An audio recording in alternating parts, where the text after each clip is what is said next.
नमस्कार मित्रांनो, ऐका हो ऐका या मराठी पॉडकास्ट मध्ये मी अनामिका तुमच्या सगळ्यांचे मनापासून स्वागत करते. मागील पॉडकास्ट मध्ये आपण राजाला मिळालेले शिवलिंग राजाने कोणाला दिले हे ऐकले.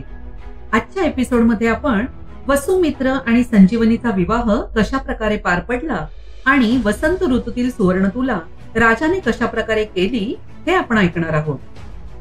नंतर सिंहासनावर आरूढ होण्यासाठी भोजराजा पुन्हा एकदा सज्ज झाला असता 15वी पुतळी मदनसुंदरी जिवंत झाली आणि त्याला सामोरी जाऊन म्हणाली, हे राजा, जो कोणी राजा विक्रमासारखा पराक्रमी असेल त्यालाच या सिंहासनावर आरूढ होण्याचा अधिकार आहे, इतरांना नाही.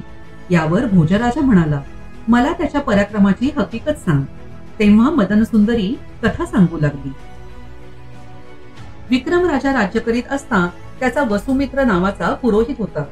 तो अत्यंत सुंदर व सर्व कला जाणणारा, खूप श्रीमंत आणि परोपकारी होता. तो लोकप्रिय होताच व राजाचाही अत्यंत प्रिय होता.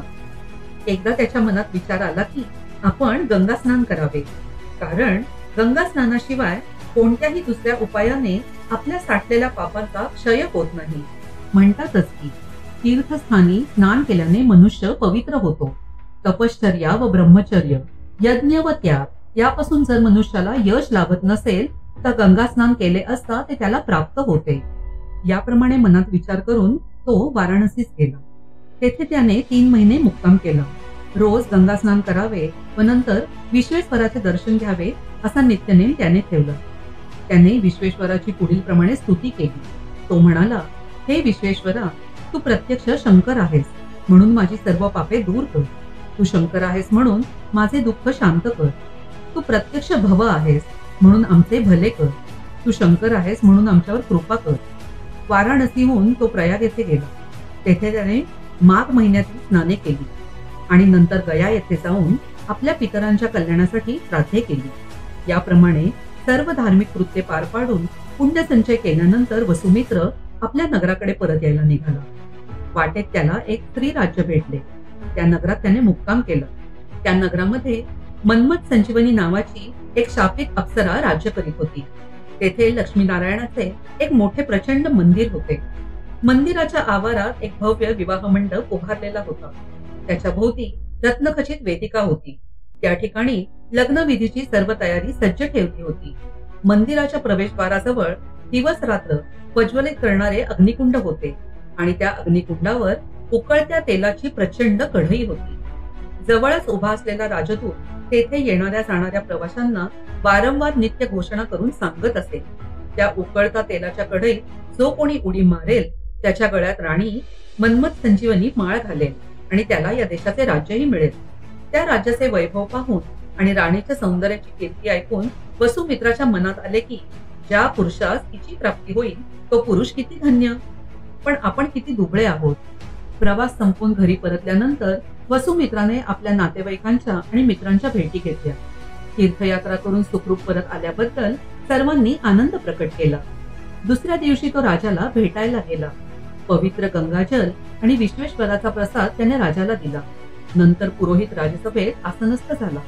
राजाने विचारले, मित्रा वसुमित्रा, तुझा प्रवास सुखाचा झाला ना? वसुमित्र म्हणाला, महाराज, आपल्या कृपेमुळेच मला तीर्थयात्रा करता आली आणि सुखरूप परत आलो आहे. नंतर राजाने विचारले, तू या सर्व प्रवासात चमत्कारिक व अपूर्व असे काही पाहिले आहेस काय?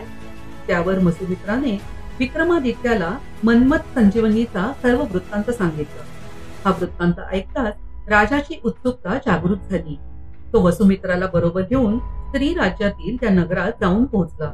तेथे एका पवित्र तीर्थात स्नान करून तो लक्ष्मीनारायणाच्या मंदिरात आला. प्रवेशद्वाराजवळच्या रक्षकाने घोषणा करताच विक्रमाने एकाएकी उकळत्या तेलाच्या कढईत उडी मारली. हा भयंकर प्रकार पाहताच मंदिरात देवदर्शनासाठी जमलेल्या सर्व लोकांनी एकच आरडाओरडा केला. तेलाच्या उष्णतेमुळे राजाच्या देहाचा लाल भडक गोळा होऊन गेला. प्रतिज्ञा पूर्तीचा वृत्तांत कानी येताच राणी मन्मथ संजीवनी मंदिराकडे धावून आली. तिने आपल्या अंतःपुरातील गुप्त कोशातून विश्वासू दासींच्या करवी अमृताचा कुंभ मागवला आणि ओंजळभर अमृत त्या राजाच्या शरीरावर शिंपडले. लगेच उकळते तेल थंड झाले आणि राजा जिवंत झाला. त्याचे शरीर दिव्य सौंदर्याने शोभू लागले. मनमथ संजीवनी विक्रमादित्याच्या गळ्यात माळ घालायला सज्ज झाली तेव्हा तिला अडवून राजा म्हणाला, हे दिव्य स्त्रिये, प्रतिज्ञेप्रमाणे तू आता जर माझी झाली असलीस तर मी करीन ती आज्ञा तुला शिरसावंद्य मानली पाहिजे. अप्सरा म्हणाली, महाराज, आपण द्याल त्या प्रत्येक आज्ञेचे मी अक्षरशः पालन करीन. यावर राजा म्हणाला, हे जर खरे असेल तर तूही विवाह मला माझ्या त्या पुरोहिताच्या वसुमित्राच्या गळ्यात घाल. यावर तथास्तु म्हणून तिने वसुमित्राला वरमाला घातली. वसुमित्र आणि मनमथ संजीवनी यांचा विवाह व वसुमित्राचा राज्याभिषेक झाल्यानंतर विक्रम अवंती नगरीस परतला. हा सर्व वृत्तांत सांगून मदन सुंदरी राजा भोजाला म्हणाली, हे राजा, असे शौर्य आणि औदार्य तुझ्या ठाई असेल तरच तुला या सिंहासनावर आरूढ होण्याचा अधिकार प्राप्त होईल, अन्यथा नाही. तिचे हे बोलणे ऐकून भोज राजा स्तब्ध बसला, उदास झाला आणि आपल्या प्रासादाकडे निघून गेला. भोजराजा पुन्हा एकदा सिंहासनावर आरूढ होण्यासाठी सज्ज झाला. त्यावेळी 16वी पुतळी विलास रसिका जिवंत झाली आणि त्याला समोर जाऊन म्हणाली, हे राजा, तुझ्या अंगी विक्रमाचा उदारपणा असेल तरच तुला या सिंहासनावर आरूढ होता येईल. राजा म्हणाला, मला त्याच्या उदारपणाची कथा सांग. त्यावर पुतळी विलास रसिका कथा सांगू लागली. एकदा राजा विक्रमादित्य दिग्विजयाला निघाला. सर्व देशातील अनेक देशांच्या राजांना अंकित करून घेऊन त्यांच्या राज्यातील हत्ती, घोडे व साठलेला कोश विक्रमाने संपादन केला. त्याच्या सार्वभौमत्वाला ज्या राजांनी मान्यता दिली त्यांना त्याची राज्ये विक्रमाने परत दिली. त्यानंतर तो आपल्या राजधानीकडे परत यायला निघाला. तो नगर प्रवेश करायला तयार झाला असता ज्योतिषांनी सांगितले की नगर प्रवेशाचा योग्य मुहूर्त आणखी 4 दिवसांनी आहे. त्यावेळी राजाने नगराबाहेरच तळ दिला. एका उद्यानात राजाच्या सेवकांनी त्याच्यासाठी मोठे मंडप बांधले. यावेळी वसंत ऋतू प्राप्त झाला होता.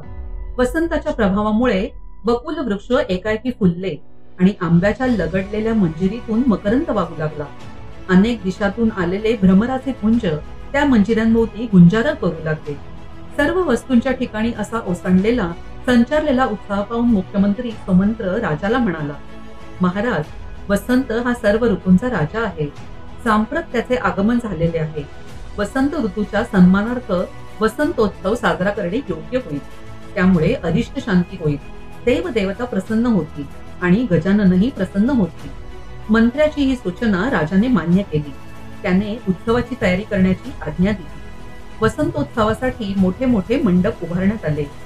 वेदशास्त्र संपन्न ब्राह्मणांना निमंत्रणे गेली आणि गीत, वाद्य, नृत्यात प्रवीण असलेल्या नर्तक नर्तिकांना उपस्थित राहण्याची आज्ञा करण्यात आली. मुख्य मंडपात 9 रत्ने जडवलेले सिंहासन मांडले आणि त्यावर लक्ष्मी नारायणाच्या मूर्तीची स्थापना करण्यात आली.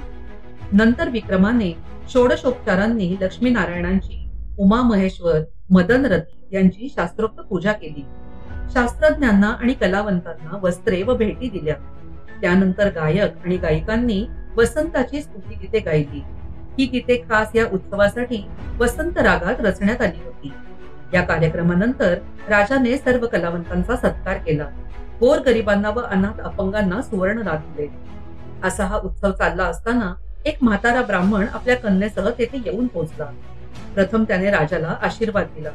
त्या आशीर्वादाचा भावार्थ असा होता, शंकराशी विवाह झाला त्यावेळी जिच्या मनगटावर कंकण म्हणून सर्पाची वेटोळी बांधण्यात आली व नमः शिवाय हे शब्द उच्चारताना जिचे मुख लज्जेमुळे खाली वाकले होते, ती पार्वती तुझे कल्याण करो. आशीर्वाद देऊन ब्राह्मण म्हणाला, हे राजा, माझी एक विनंती आहे. राजा म्हणाला, आपण आज्ञा करावी. त्यावर ब्राह्मण म्हणाला, मी नंदीवर्धन येथील राहणारा आहे. मला 8 मुलगे झाले पण मुलगी झाली नाही. तेव्हा मी आणि माझ्या पत्नीने जगदंबे समोर संकल्प केला की, हे माते, तुझ्या कृपेने मला कन्या प्राप्त झाली तर मी तिला तुझे नाव ठेवीन आणि वेदशास्त्र संपन्न वराशी तिचा विवाह होईल. तेव्हा तिच्या वराला तिच्या भारंभार सुवर्ण वरदक्षिणा म्हणून देईल. आता ही कन्या विवाहास योग्य झाली आहे. तिच्या पत्रिकेत गुरुही 11व्या स्थानी आलेला आहे. असा उत्तम योग पुन्हा लवकर येणार नाही. मी गरीब ब्राह्मण, माझ्याजवळ इतके सोने कुठून असणार? विक्रमाशिवाय माझे दारिद्र्य दूर करणारा व प्रतिज्ञा पूर्ण करणारा दुसरा कोणी नाही हे जाणून व शंकराने मला तसा स्वप्नात दृष्टांत दिल्यामुळे मी तुझ्याकडे मोठ्या आशेने आलो आहे. ब्राह्मणाचे हे बोलणे ऐकून राजा म्हणाला, हे ब्राह्मणा, तू माझ्याकडे आलास हे ठीकच झाले. तुला हवे असेल तेवढे सुवर्ण घे. त्यानंतर राजाने आपल्या द्रव्यदत्त नावाच्या कोशपालाला आज्ञा केली की या ब्राह्मणाला त्याच्या कन्येच्या भारंभार सुवर्ण द्यावे. याप्रमाणे सुवर्ण मिळताच संतुष्ट झालेला ब्राह्मण आपल्या मुलीसह नगराकडे निघून गेला आणि यानंतर राजाने चांगला मुहूर्त पाहून नगर प्रवेश केला. ही सर्व हकीकत सांगून पुतळी विलासरसिका म्हणाली, हे भोजराजा, तुझ्या अंगी असे औदार्य असेल तरच तू सिंहासनावर आरूढ हो, अन्यथा नाही. तिचे हे उत्तर ऐकून भोजराजा गप्प बसला, उदास झाला आणि आपल्या प्रासादाकडे निघून गेला. चला तर मंडळी, आज इथेच थांबूया. पुन्हा लवकरच भेटूया आपल्या नवीन एपिसोड बरोबर. तुम्हाला आमचा हा एपिसोड आवडला असेल तर लाईक करा, फॉलो करा आणि शेअर करा. आणि हो ऐका या मराठी पॉडकास्टच्या इंस्टाग्राम, फेसबुक आणि युट्यूब पेजवर हा एपिसोड तुम्हाला कसा वाटला हे कळवायला विसरू नका. तोपर्यंत ऐकत रहा ऐका मराठी पॉडकास्ट. धन्यवाद.